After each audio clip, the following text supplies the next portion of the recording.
अल्हम्दुलिल्लाहि रब्बिल आलमीन वस्सलातु वस्सलामु अला सय्यिदिल अंबियाइ वल मुरसलीन अम्मा बअद फौज़ु बिल्लाहि मिनश शैतानिर रजीम बिस्मिल्लाहिर रहमानिर रहीम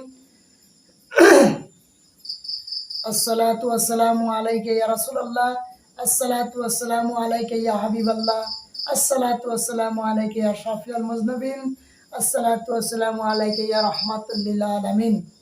लापे मोहम्मद दिल में मदीना।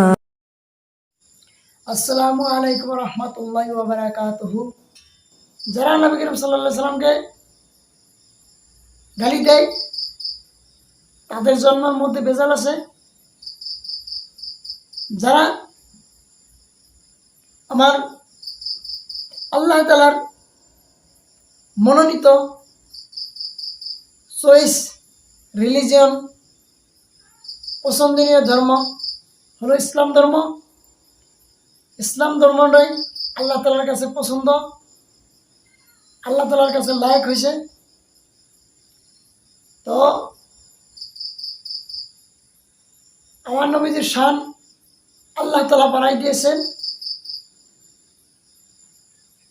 সূরা ইনশারা আয়াত নম্বর 4, ওয়া রাফা'না লাকা যিকরাক, হে হাবিব আপনার সম্মান সমুন্নত করে দিয়েছি, আপনার জিকির আপনার স্মরণকে আমি সমুন্নত করে দিয়েছি, আপনার জিকির বুলন্দ করে দিয়েছি। আমার চ্যানেলটিতে যারা নতুন আছেন তারা দয়া করে ইসলামের জন্য চ্যানেলটি সাবস্ক্রাইব করে নোটিফিকেশন অন করে রাখুন। আমি ভিডিও আপলোড করার সঙ্গে সঙ্গে সর্বপ্রথম আপনার কাছে পৌঁছে যাবে এবং আমার এই ভিডিওটি শেয়ার করুন। এখন কিছু বক্তব্য শুনুন যে নবী করিম সাল্লাল্লাহু আলাইহি সাল্লামের শান। নবী করিম সাল্লাল্লাহু আলাইহি সাল্লামের শান एक हिंदू पंडित की बोले এটা একটু শুনুন। कि ईश्वर ने मुझको हिदायत दी तो ईश्वर की ही प्रेरणा थी कि सबसे पहले मैंने इस्लाम के अंतिम पैगंबर हजरत मोहम्मद सल्लल्लाहु अलैहि वसल्लम की जीवनी पढ़ी। कुरान तो मैं 10 बार पढ़ चुका था, लेकिन अब जब मैंने पढ़ना शुरू किया तो मैंने सबसे पहले जीवनी पढ़ ली। जब जीवनी पढ़ी तो मुझे ये लगा कि जिन आयतों को हमने आतंकवाद से जोड़ा था वो आयतें आतंकवाद के विरोध के लिए आई। यानी जो युद्ध हुए वो युद्ध अन्याय और अत्याचार से लड़ने के लिए आए, न कि अन्याय और अत्याचार को करने के लिए आए। क्योंकि इस्लाम के अंतिम पैगंबर हजरत मोहम्मद सल्लल्लाहु अलैहि वसल्लम पर अत्याचार हो रहे थे। जब आप मक्का में दुनिया का सबसे बड़ा सत्य, यूनिवर्सल ट्रुथ, ला इलाहा इल्लल्लाह, परमेश्वर के सिवा कोई पूज्य नहीं है, ये बता रहे थे, तो मक्का के आपके ही कबीले के लोग, कुरैश कबीले के लोग सबसे बड़े विरोधी हो गए और आपको तरह तरह से सताने लगे। आपके अनुयायियों को भूखा प्यासा नंगा अरब की तपती रेत पर लिटाया गया और ये भयानक अत्याचार 1 साल 2 साल 3 साल नहीं, लगातार 13 सालों तक चलता रहा। लेकिन धन्य है हजरत मोहम्मद सल्लल्लाहु अलैहि वसल्लम जिन्होंने अपने अनुयायियों से कहा सब्र करो, सब्र करने वालों के साथ अल्लाह है।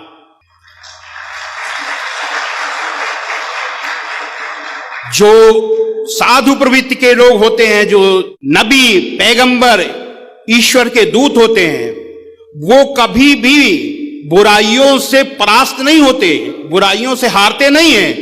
समय को अनुकूल देखकर कुछ समय के लिए बुराई से दूर हो जाते हैं और जब समय अनुकूल होता है तो फिर उस बुराई को समाप्त करते हैं। तब जब हजरत मोहम्मद सल्लल्लाहु अलैहि वसल्लम ने देखा कि मक्का में अभी समय अनुकूल नहीं है तो आप मक्का से मदीना चले गए। लेकिन शैतान तो शैतान, आपका पीछा वहां भी शैतानों ने नहीं छोड़ा। आपने एक संधि की, समझौता किया और समझौता अपनी शर्त पर नहीं उनकी शर्त पर किया। जितनी उन्होंने शर्तें ला दी सारी की सारी शर्तें मान ली, इसलिए मान ली कि शांति स्थापित हो जाए। 13 साल तक लगातार अत्याचार अन्याय सहने के बाद किसके लिए सहा? केवल इस बात के लिए कि ईश्वर के सिवा कोई पूज्य नहीं है। केवल इस वाक के लिए आपने 13 साल अत्याचार आपके अनुयायियों ने सहा। तो जब मदीना चले गए तो मदीना में भी जब शुरू हुआ वही षड्यंत्र, तो समझौता किया, उनकी शर्तों पर समझौता किया। समझौता करने के बाद भी उन्होंने समझौता तोड़ दिया और फिर लड़ाई की तैयारी, फिर वही षड्यंत्र शुरू हो गए। तब कुरान मजीद में अल्लाह का, ईश्वर का आदेश आया हजरत मोहम्मद सल्लल्लाहु अलैहि वसल्लम पर। कुरान मजीद के सूरा 22 आयत नंबर 39 में जिन मुसलमानों से खामखा लड़ाई की जाती है उनको इजाजत है कि वे भी लड़ें, क्योंकि उनके साथ जुल्म हो रहा है। जब सारे रास्ते बंद हो गए, यही तो हुआ था महाभारत में, जब कौरवों ने पांडवों पर अन्याय किया। पांडव कौरवों के पिता धृतराष्ट्र जो कि राजा थे उनके पास गए और कहा ये हमारे साथ अन्याय हुआ है। तो उनको अपने बच्चे का मोह था, धृतराष्ट्र को।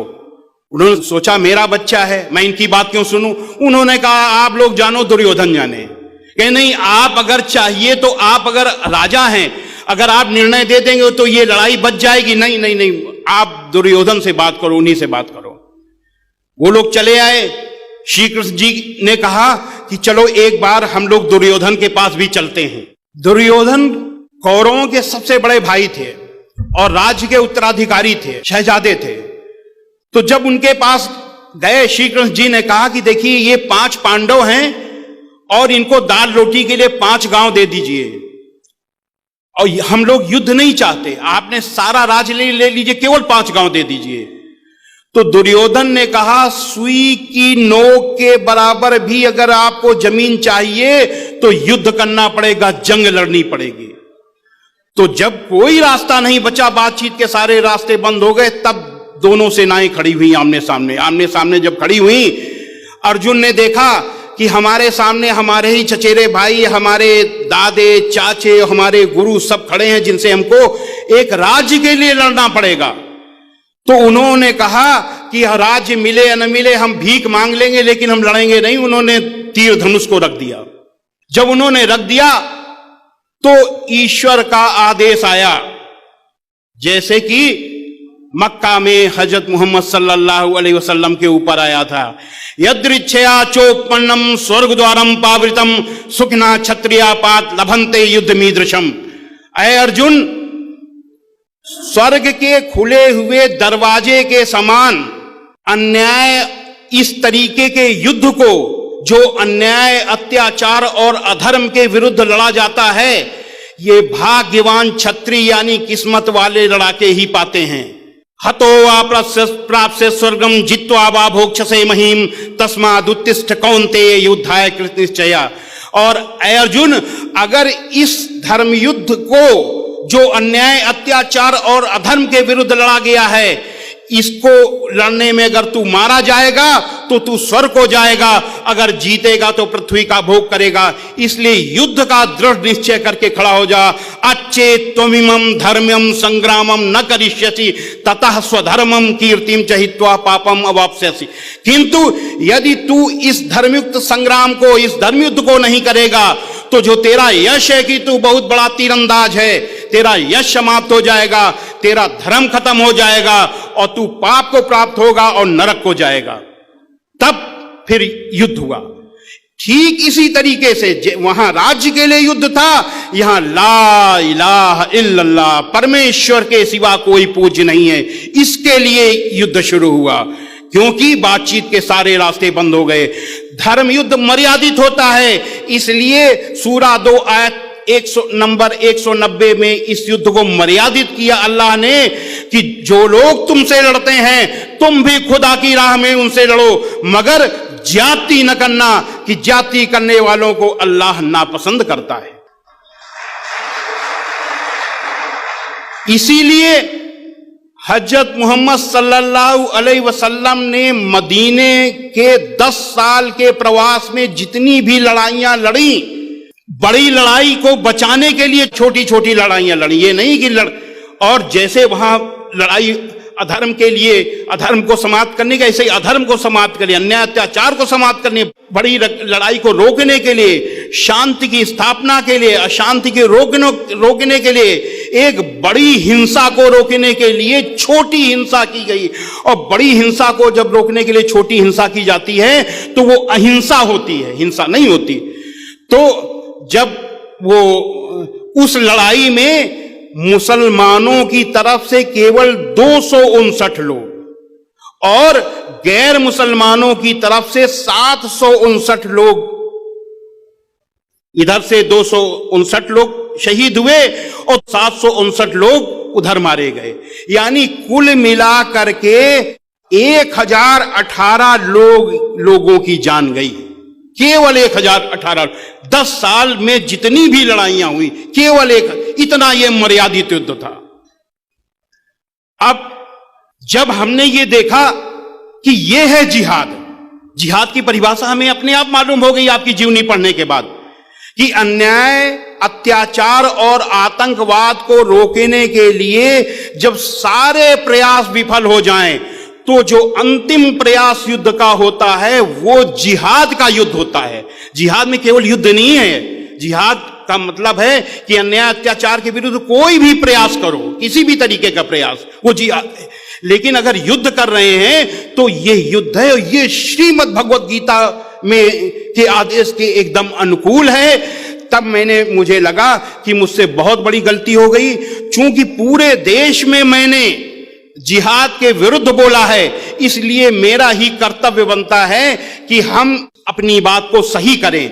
इसके लिए हमने गहराई से इस्लाम का अध्ययन किया, सनातन वैदिक धर्म के बारे में हम सब जानते थे, और हमने ये तय किया कि हम लोगों को बताएंगे। क्यों? आप जरा सोचिए कि इस देश में 25 करोड़ मुसलमान हैं और 1 अरब 7 करोड़ के लगभग हिंदू हैं।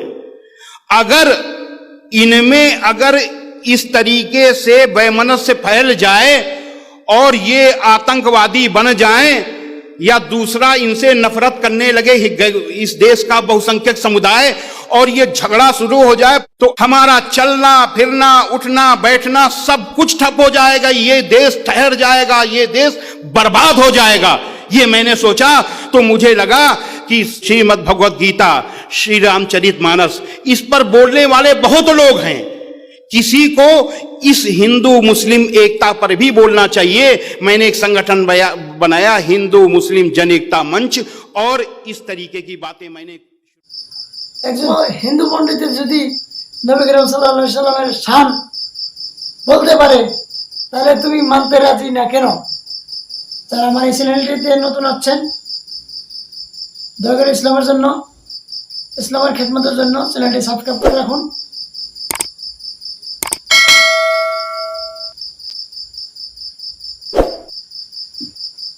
তো আমি এতটুকু বলে আমি শেষ করলাম। ওয়াখির দাওয়ানা আলহামদুলিল্লাহি রাব্বিল আলামিন, ওয়া মা আলাইনা ইল্লাল বালাগুল মুবিন। আসসালামু আলাইকুম ওয়া রাহমাতুল্লাহি ওয়া বারাকাতুহু।